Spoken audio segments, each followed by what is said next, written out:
Shalom saudara yang terkasih dalam Tuhan. Pada kesempatan hari ini kita akan merenungkan kebenaran firman di dalam Yohanes pasal 2 ayat 1 sampai ayat yang ke-11. Di sini diceritakan tentang bagaimana Yesus mengadakan mujizat pada waktu ia menghadiri suatu pesta pernikahan di Kana. Jadi pada waktu itu ia bersama dengan muridnya menghadiri pesta pernikahan yang ada di Kana.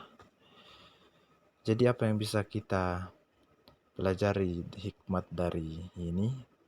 Pertama-tama saya akan memberikan sebuah tema tentang nats ini, yaitu keluarga yang diberkati. Keluarga yang diberkati. Saya tidak akan membahas tentang perkawinan atau pernikahan, tetapi saya akan lebih kepada keluarga. Setiap orang, siapapun itu, pasti menginginkan keluarganya diberkati oleh Tuhan. Baik kita adalah seorang bapak rumah tangga atau ibu rumah tangga, bahkan anak, sangat-sangat menginginkan supaya keluarga kita diberkati oleh Tuhan. Tetapi terkadang kita tidak mengetahui bagaimana caranya supaya keluarga kita ini diberkati oleh Tuhan. Dan maka dari itu, pada kesempatan hari ini, firman Tuhan mengingatkan kita melalui nats perkawinan di Kana. Jadi pertanyaannya, bagaimanakah supaya keluarga kita diberkati oleh Tuhan? Mari kita lihat di dalam ayatnya yang kedua.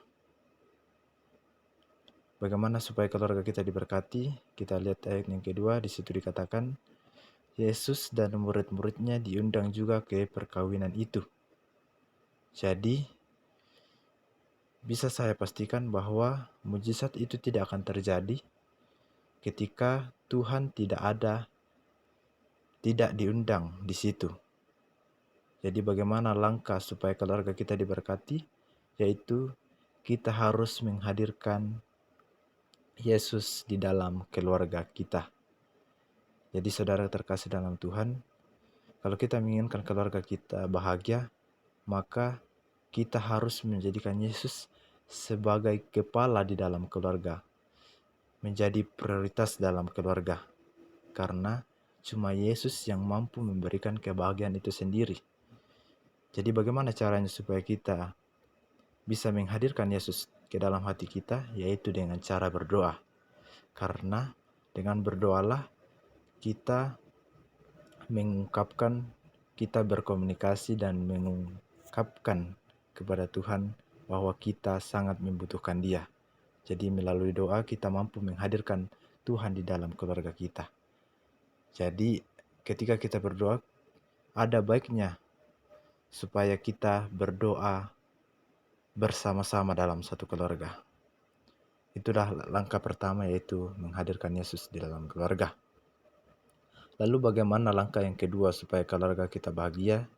Yaitu ketika kita melihat pada ayat yang kelima, di situ dikatakan, tetapi Ibu Yesus berkata kepada pelayan-pelayan, apa yang dikatakan kepadamu, buatlah itu. Jadi di sini diceritakan bahwa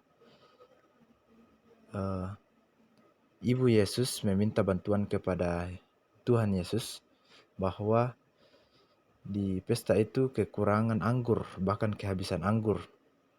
Tetapi sesudah itu Ibu Yesus berkata kepada para pelayan-pelayan, apa yang mereka suruhkan, apa yang Tuhan Yesus suruhkan kepada mereka, mereka harus lakukan. Jadi langkah pertama supaya keluarga kita diberkati adalah menaati firman Tuhan. Menaati firman Tuhan. Saya bisa pastikan bahwa air berubah menjadi anggur tidak akan terjadi jika para pelayan itu tidak menaati apa yang Yesus perintahkan kepada mereka.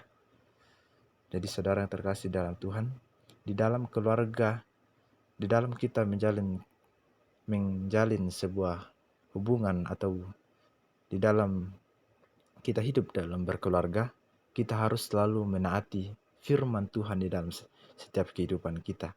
Apa itu firman? Yaitu setiap perkataan baik yang diucapkan oleh Allah. Lalu pertanyaannya, bagaimana kita tahu tentang apa yang difirmankan Allah kepada kita? Bagaimana kita tahu bahwa Allah berbicara kepada kita? Yaitu dengan cara kita membaca Alkitab. Karena dengan membaca Alkitab, kita dapat mengetahui apa-apa saja yang Tuhan mau untuk kita. Seperti yang saya katakan tadi, berdoa adalah cara kita berbicara kepada Tuhan, sedangkan firman Tuhan adalah cara Tuhan berbicara kepada kita. Jadi saudara terkasih dalam Tuhan, di dalam satu keluarga, dalam keluarga itu harus rajin membaca Alkitab. Karena dari situlah kita bisa mengetahui apa yang Tuhan firmankan untuk keluarga kita. Jadi saudara yang dikasihi Tuhan, langkah ketiga supaya kita diberkati oleh Tuhan, yaitu melangkah dengan iman. Mari kita lihat ayat yang ke-8. Di sini dikatakan, sekarang cedok. Lalu kata Yesus kepada mereka, sekarang cedokkanlah dan bawalah kepada pimpinan pesta. Lalu mereka pun membawanya. Ketika Yesus selesai menyuruh mereka mengisi tempayan dengan air, maka Yesus langsung berkata, cedokkanlah atau bawalah kepada pemimpin pesta. Yesus langsung menyuruh kepada para pelayan itu untuk membawa tempayan yang berisi air itu untuk membawa kepada para pemimpin pesta. Jadi saya bisa pastikan saudara yang dikasih dalam Tuhan, ketika Yesus menyuruh para pelayan itu, hal yang bisa kita perhatikan dan bisa kita pelajari adalah para pelayan itu tidak bertanya, tidak langsung, mereka langsung percaya saja. Seandainya kita yang harus ditanya seperti itu pasti kita tidak mau, karena itu adalah sesuatu yang tidak masuk akal. Tidak mungkin air bisa berubah menjadi anggur. Tetapi apa yang dilakukan para pelayan itu, mereka membawanya tanpa harus bertanya apakah itu bisa berubah jadi anggur. Jadi apa yang bisa kita perhatikan dan bisa pelajari dari para pelayan itu, mereka melangkah dengan iman.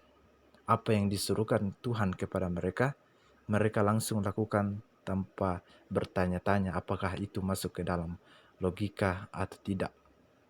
Jadi terkadang saudara yang terkasih dalam Tuhan, hal-hal yang masuk akal yang Tuhan perintahkan kepada kita, terkadang kita umat-umatnya di dalam satu keluarga tidak mau, karena menurut kita itu tidak masuk akal. Jadi sesuatu yang berupa mujizat itu, kalau kita pikir secara manusia memang tidak masuk akal. Tetapi Yesus berkata bahwa kita harus percaya kepadanya, kita harus melangkah dengan iman, supaya kalau kita bisa mengambil kesimpulan melalui percaya dengan Tuhan, maka keluarga kita akan diberkati. Inilah kebenaran firman Tuhan. Biarlah firman Tuhan hari ini memberkati kita semua. Amin.